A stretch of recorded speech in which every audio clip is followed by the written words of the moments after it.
Hello everybody and welcome back to the channel. Another round in the bag. Round 5. What a week. What a weekend of footy. That was actually probably one of the best weekends of footy I've seen in a very, very long time. This competition is shaping up to be one of the most competitive leagues I've seen. Period. I can't remember the last time after 5 rounds into the competition I could look at this whole thing and think, wow, I actually don't know 100% who will finish in the top 8, barring a few teams, Panthers, Broncos, etc. But that top 4 to 6 could be a mixture of so many teams, and I absolutely love that. So anyway, we'll get into the scoring. I'm pretty happy with my score. Got 1370. Got myself into the top 5% with a rank of 6,556. So not too bad. My team value 12,693,000. Apparently that is like really bad. I have been copying some shit for that. That comes down to about 3 or 4 of my current players haven't really started making cash yet. So obviously I've got Hosking in, Lamelu in, Sonny Luke hasn't started making cash, where other people have 3 or 4 extra cash cows that have already generated that cash. So yes, my team value is down to 12.69, but that will definitely improve over the next 3 to 4 weeks. So not a big deal. Moving on, let's go over my team. So my team for the round,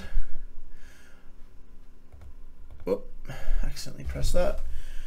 So Harry Grant, pretty happy with the 81. I had a pretty good feeling that 81 would be the go. And I knew that he would score well, given that the Bunnies were weak through the middle, and Harry likes to run through the middle when he is in form. So Harry Grant knew that the Rabbitohs were weak through the middle, and he took advantage of that and scored quite well. So pretty happy with that. Lost me a little bit of cash, but not much. I think it was only like 10k. So Welch and Stefano, the plotters, done exactly what I expected them to do. 55 and 43. Didn't play Kepi, but Kepi made some cash. Franklin Pele got himself a fractured forearm, so pretty sure he'll be sidelined for a little bit there. What do you do with him? Honestly, I don't even know at this point.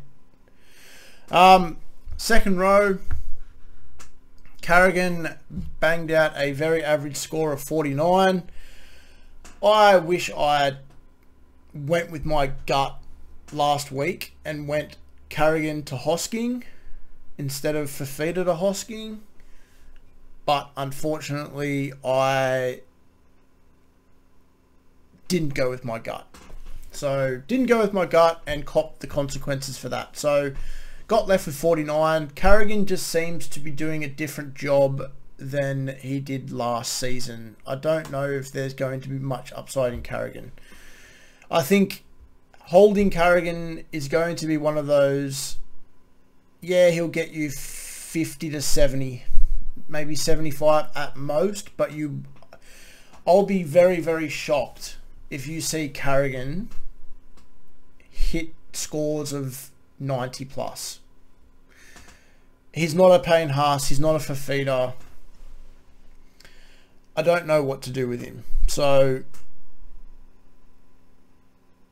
there are some options that I could look at, but I'll be going over that later on. Hopgood 47. Look, with Sean Lane coming back into the side, his minutes are going to depreciate. That's happening. Obviously, with Madison coming back last week and playing this game, it's already been put into full effect. So Sean Lane's looking to come back next week, I think. So you're going to have Sean Lane, you're going to have Madison, you're going to have Hopgood. I think Hopgood will still get okay minutes. I think he'll still get about 40 to 50 minutes. But is that enough to warrant a 550k price tag? A lot of people hate to hear it. I think Hopgood will be a sell in the next coming weeks. So there's just so much value in the second row right now where a lot of people have emotionally attached themselves to Hopgood because of his start. But if you just detach yourself from that, you'll be able to find that there are better players out there around that 550 range. Even if you have 150k in the bank or 200k in the bank, you could honestly upgrade Hopgood to Maddo, which I don't mind. I really don't. Even if you don't have Fafita, you could go Hopgood to Fafita. So that's something for people to consider. Hosking, I went early on Hosking, and I'm very, very happy I went early on Hosking. He looks unreal. He got me an 80. He should have had 100. He came so close to that try line for a second time. I don't even know how he didn't score that try. It's like he ran and then he turned himself for no reason, where if he didn't turn himself, he would have actually scored the try. So I see a world where Garner comes back and he's on the bench. Martin comes back. Martin takes his preferred side. Hosking gets shifted across. Garner comes and spells players like Sorinen and Salmon. Or it's like, so it'll be like a Sorinen, Salmon, Garner rotation. I think Hosking can definitely get 80 minutes. I'd say 70 minutes at a minimum. So very happy with going early on Hosking. Obviously teams this Tuesday tomorrow will be dependent on whether or not he will get named, but I'll be very, very shocked if he does not get a starting spot in that side. Preston 108, unbelievable. Wow. I had my last reserve on Jackson Ford right up until the very last few minutes of that game, before the kickoff of that game. I'm very, very happy about that. I mean, that's 60 something points there that I could have missed out on, which is huge. So Preston's unreal. He's made a ton of cash already. He's going to continue to make cash. I think if you don't have Preston now, I don't know if it's not too late to get Preston, but I'd be looking at trying to bring him in sooner rather than later. Ford obviously got his 43. I didn't play him though. Hines, what happened in the second half? Mate, the guy was on 75 or almost 75 at half time. And then all of a sudden in the second half, the Warriors decided to turn up, but Hines stopped running the ball. I don't think he ran the ball at all in the second half. It was like, it was a game of two halves. Like, fair play to the Warriors. Fair play to the Warriors. They won that game. And I just... Last week, when I accidentally stuffed up the captain's choice and didn't change it over to Hines, that cost me like 150 points. This week, I was like, no, you know what? I'm just going to keep it on Hines. I'm not going to touch it. I'm not going to play around with it. It was looking amazing at halftime. And then he decided to stop playing his normal game. It is what it is. I can't complain with 102 for a captain score, let's be honest.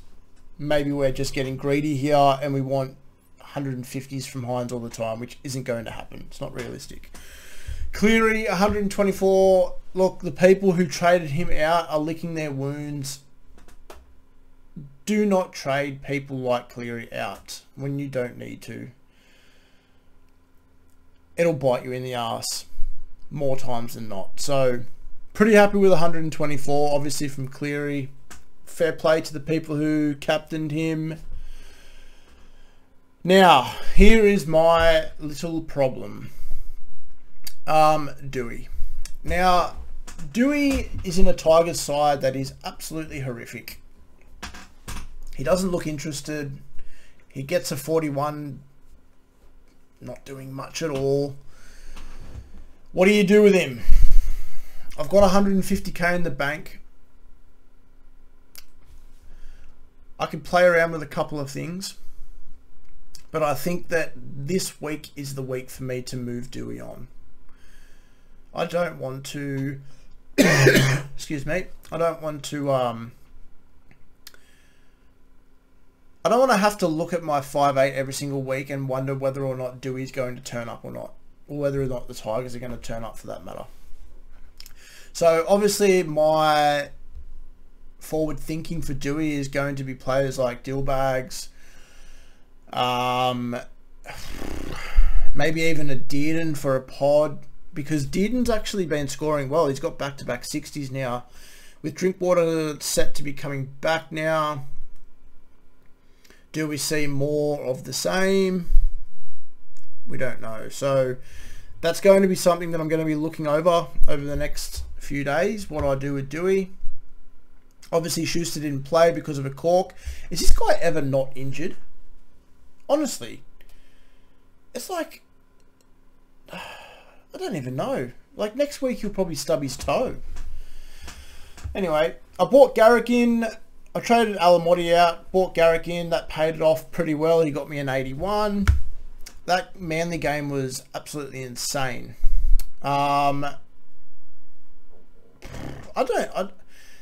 Yeah. As I said right at the start of the pod, this competition is so competitive that there is really no way of predicting every game at the moment. It's just out of control.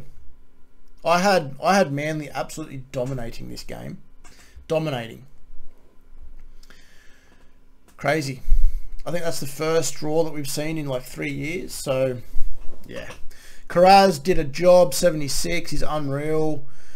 It's coming back to bite me so much, though, that I traded Miller to Karaz after round 2. If Ponga didn't get another concussion, Miller would still be in my side. Period. That hurts. The only reason why it doesn't hurt as much is because Karaz has made more money than Miller. And has scored okay. Like, excuse me. It's not the end of the world that I went Miller to Karaz, but I definitely would have preferred the extra 60 points or so that he has scored over the last 3 weeks, which isn't massive, but it adds up. Holmes 60, Taruva 63. Wow, with Holmes. Now, Holmes is an interesting one.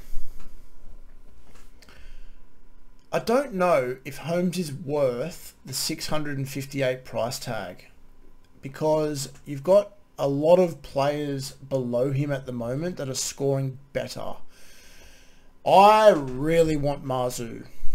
I had Marzu in my side all preseason until the Knights coach decided to go a little bit crazy. So I really want Marzu back in my side, but I also really want to be able to have a Garrick, Karaz, Holmes, Marzu type of combination. I don't want to get rid of Holmes. Like, the Cowboys have the Dolphins this weekend. I know that if I trade Holmes out this week to fund other plays that I want to do, Holmes is going to ton up this week. So I have to be really, really careful with that.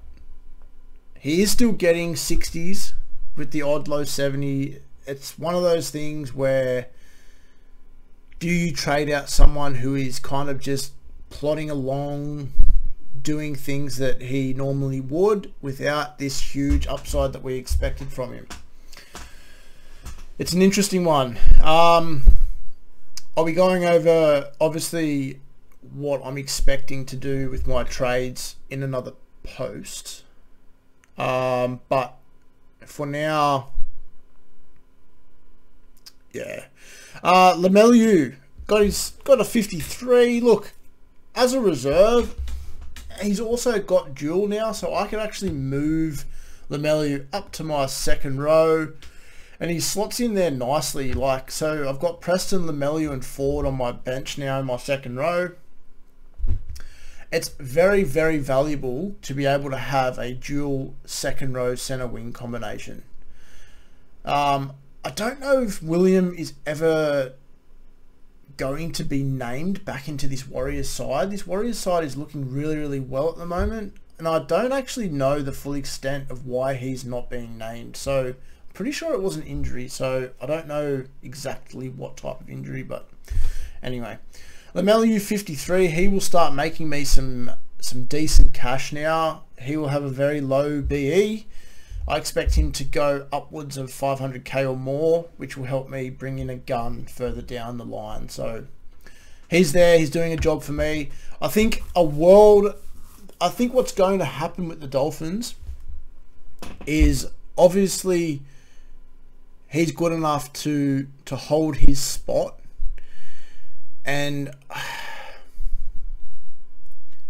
I think Wayne is smart enough to include him in that starting in the starting side. I just fingers crossed that happens. So actually, who's let's have a look at the Dolphins for a second. I know Bromwich is set to come back. Bromwich is set to come back in the next 2 weeks, I think it is. So let's just say, no, not Bromwich, Kafusi. Sorry, my bad. Kafusi set to come back. I think Kafusi goes back to his preferred right edge. I think Lemelu will get swapped over to the left edge, and I think Bromwich will go through the middle off the bench. That's how I think it'll go. That's perfect case scenario. So pretty happy with how he's going anyway so far. Fingers crossed that happens. Turbo 106. Not much to say about that. Walsh 100 or 99. Now the fullback spot is an interesting one for me at the moment. You've got players like Latrell who is scoring poorly. You've got Tedesco, who is a head knock away from... I don't even know what to think of Tedesco at the moment. He seems to just fall into tackles poorly, and he's just so susceptible to a head knock at the moment. Walsh just seems to be the man up in Brisbane at the moment. He's just... Is that 300s in a row at the moment? Is there any reason to really move him on in the next 4 to 5 weeks? I'm more than happy to run a Turbo Walsh combination all the way up until, I don't even know, just before Origin, because Walsh is going to get named in Origin. It's just whether or not I want to trade to someone that will play those major buy rounds over the Origin period and who has great matchups. I think people are very, very set on the idea of having a Turbo Teddy Latrell type of combination and using Walsh to get to these guns. But if the guns aren't firing, it's not a must that you must get those guns in. It's the same aspect when people talk about never trade a gun. If the gun's not firing very well and he's not scoring very well,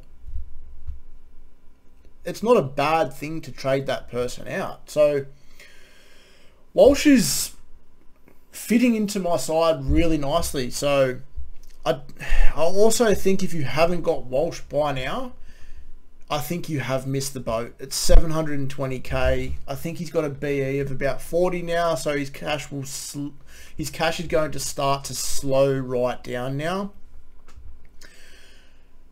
yeah, it's one of those things. If you're a Teddy owner, I think you could probably go Teddy to Walsh, but you're not going to obviously make the cash that someone would have done if they got Walsh in 3 weeks ago. So, but anyway, that's my side for the week. Pretty happy with that. I've got 142k in the bank. I definitely won't be using a boost this week. At this point in time, I'm pretty sure I'm only going to be making one trade. I'm pretty sure my one trade this week is just to get Dewey out. If I need a little bit of cash, I don't know. I don't know what I'm going to be doing yet, but I will let everybody know. Anyway, other than that, let me know in the comments how you all went, what scores, what you are thinking about doing this week for your trades. Ask questions, let me know. I'll get back to everybody. And yeah, hopefully we get another good weekend of footy coming, and hopefully everybody scores pretty well. So other than that, guys, cheers for tuning in, and I will speak to all of yous pretty soon. See ya.